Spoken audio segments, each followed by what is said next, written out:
Thank you so much, Dr. Shah, for this privilege. We are honored to have you as our keynote speaker as we celebrate our 10th anniversary. And we will dig into some questions that we have for you. You have been at the forefront of driving innovation and growth, and you're a big believer in the role of the private sector.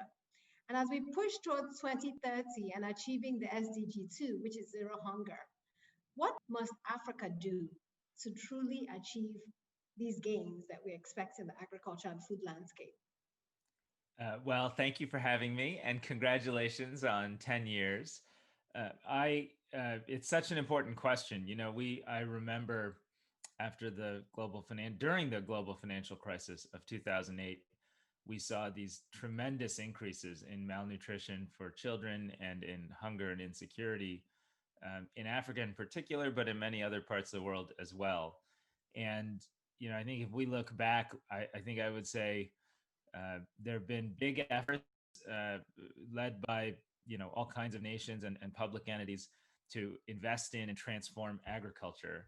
I think the piece that needs more attention is, in fact, the private sector and the welcoming of new agricultural technologies, the capacity to support real investment and modernization of agriculture infrastructure, the use of digital technology that can accelerate agricultural systems modernization, and frankly, a mindset shift that is much more focused on nutrition and sustainability, as opposed to following a more traditional path of simply increasing the productive yields of certain grain crops. So there's much to be done. And as we look at the impact of COVID-19 around the world, I suspect that the next decade will only be successful if we really embrace technology, innovation, and private investment in agriculture and food systems in a way that's really about sustainability and nutrition. Terrific. I also know that the Rockefeller Foundation has been pushing for protective foods, nutritious foods, and you refer to this prioritization of nutritious food. And the SOFI report from 2020, the FAO report, states that 57% of households in sub-Saharan Africa and Asia cannot afford healthy diets. I mean, this is a really, really alarming statistic. What can we do to change that narrative? And what are some of the innovative approaches that you've been leading or that you've seen on the continent that we should embrace and scale? Well, first, I think we very much have to just set the goal of changing that dynamic. We see in the United States, for example, this is not specific to Africa. In the United States, the number one cause of disease-related morbidity and ultimately mortality is diet. All the chronic diseases that are debilitating for much of the American population, coronary artery disease, cardiovascular issues, diabetes in particular, we now know the science that proves that these diseases are in fact a function of people consuming a poor quality Western diet is what it's often referred to with a huge amount of pre-processed foods and a tremendous amount of added fat, sodium, and sugar. And so the reality is we need different societies and different nations and different food systems around the world to think about agricultural transformation and modernization and achieve that goal, but to do it in a way that's far different than what has transpired in industrial countries today. And so, that might be using technology to improve the nutrition content of foods overall. It might be a major shift from the consumption of certain types of unhealthy carbohydrates to a much more focused effort to build out access to legumes, vegetables, nutritious protective foods. And the reason they're called protective foods is the science actually proves that they protect against long-term disease burden. And, the fastest growing disease burden in all over the world is related to diet-related disease.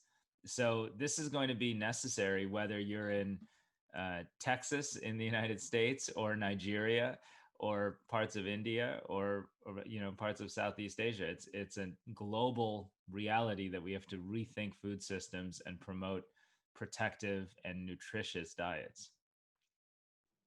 Thank you so much. And I know that you've pushed for the ecosystem approach, which is really saying, we can't operate in silos. The health, the nutrition, the agriculture, the energy, all these different landscapes and sectors have to collaborate. But we continue to operate in silos.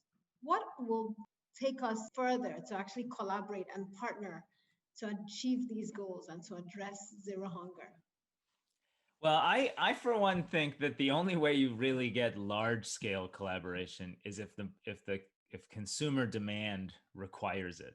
So, when consumers say we want alternative, sustainable protein instead of far less sustainable animal protein, or when consumers express a preference for healthier uh, foods with a greater proportion of legumes and vegetables and leafy greens, as opposed to foods of convenience that are highly processed with lots of additives, that's when you'll start to see the large scale public private partnerships that would tie together farmers and producers alongside processors and marketers. And I don't think we have an answer as to how we're going to get there yet. That's why innovation is required. It's true that as almost every society goes from, on average, kind of $2 to $5 of income a day to $20 to $30 of income a day on a per capita basis, we see huge increases in the consumption of animal protein. We see very, very significant increases in the consumption of processed foods with added sugar and added fat and added sodium.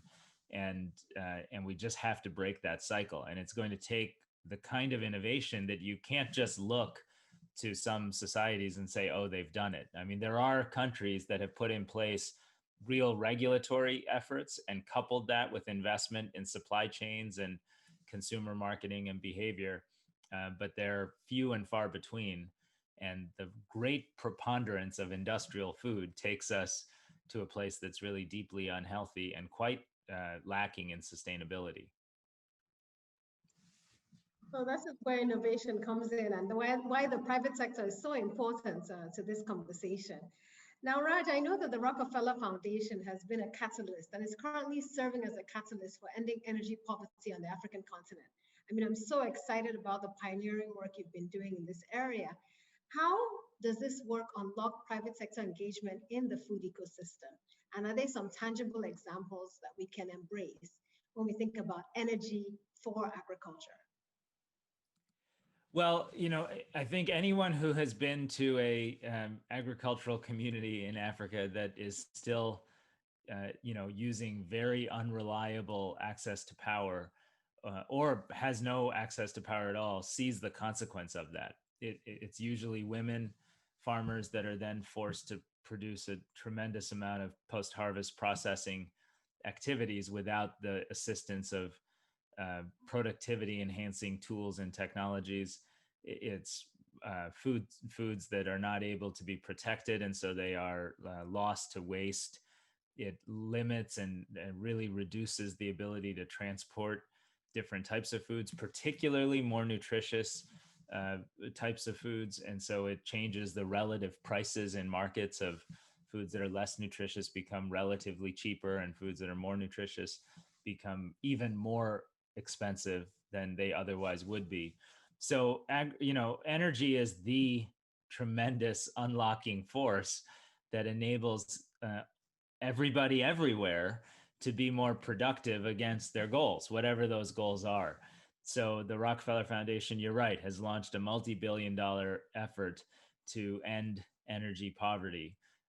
We believe it's possible that new technologies like renewable solar technology, new energy storage technologies like lithium-ion batteries that are becoming cheaper and cheaper, new AI systems that allow you to manage rural mini grids from afar and reduce the labor costs of running those operations, and use smart metering technologies that allow families to pay for what they consume and meters that allow for that to be real and automated.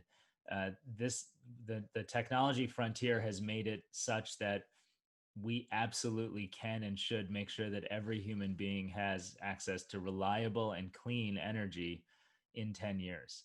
And if we can't achieve that, I don't think we're going to achieve any of our other goals as they relate to the sustainable development goals overall. So we're all in on that effort.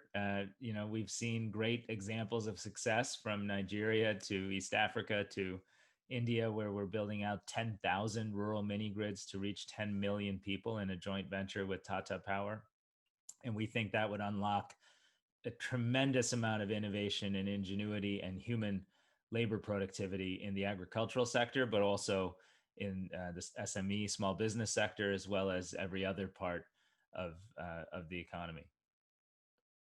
Well, thank you for your pioneering work and your investments. Now, under normal circumstances, Raj, you'll be standing in front of a room of 1,000 entrepreneurs, and you could look them in the eyeball and give them a charge or a hope for the future. What would you say to African entrepreneurs at this time? What is their responsibility, and what actionable steps should they be taking to ensure that we achieve zero hunger? Well, I don't know that I would say what their responsibility is. I think the opportunity, of course, is to create innovative new businesses that can improve access to nutritious food, do it in a sustainable way, and use market forces and the profit incentive to actually reach scale. And I would just say that if you're in Africa and you're in that business and you're an entrepreneur, you have this tremendous opportunity to rethink what food systems could be. Because on a relative basis, compared to other parts of the world, you still have more open space, but you have less of a reliance on very large scale, totally industrialized food systems. You have less of, say, even the subsidy infrastructure that has locked in the price of corn and the price of sugar in the United States. You have some flexibility to have an economic pathway for agricultural transformation that's perhaps more creative than one that is defined by very, very, very cheap commodity prices for 2 or 3 input commodities. And that could unlock a tremendous amount of ingenuity and a tremendous amount of experimentation and some real business model successes that hopefully the rest of the world can learn from. So I don't know, I speak much about responsibility, but I would talk a lot about opportunity because to some extent, the technology coinciding with the backdrop of African agriculture makes a lot possible.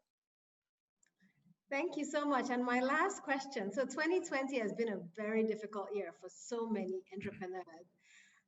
What keeps you hopeful about the future? And how can we channel that hope to collaborate across countries and across continents to achieve zero hunger?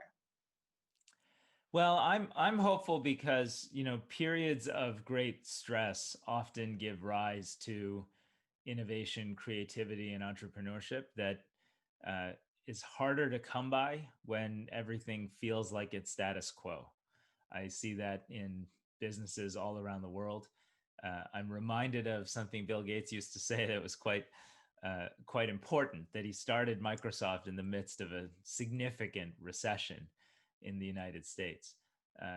And in the same way, I believe that the pressures of 2020, the reality of COVID, the World Bank is estimating that up to 500 million people will be pushed back under an expanded definition of the poverty line. The threats to food insecurity and the fact that COVID is likely to become an endemic disease through parts of Africa will just force a level of creativity and aspiration that says building back to what we had before is simply not good enough. We have to do better. And the agriculture sector is probably the best example of that, because the way people defined success 5-10 years ago in agriculture as an economic development strategy makes your entire population really sick and very unhealthy and destroys the environment. And so the fact that we're reassessing that aspiration and being more creative and more focused on nutrition, on sustainability, and on innovation to get there is perhaps the silver lining from this very strange and very difficult year. Thank you so much, Dr. Rajiv Shah, President of the Rockefeller Foundation. Thank you for spending the time with us. Thank you for your great insights. Thank you for inspiring us. And thank you for the great work you're doing with the Rockefeller Foundation in Africa and across the world. Thank you, Ndidi. Great to be with you.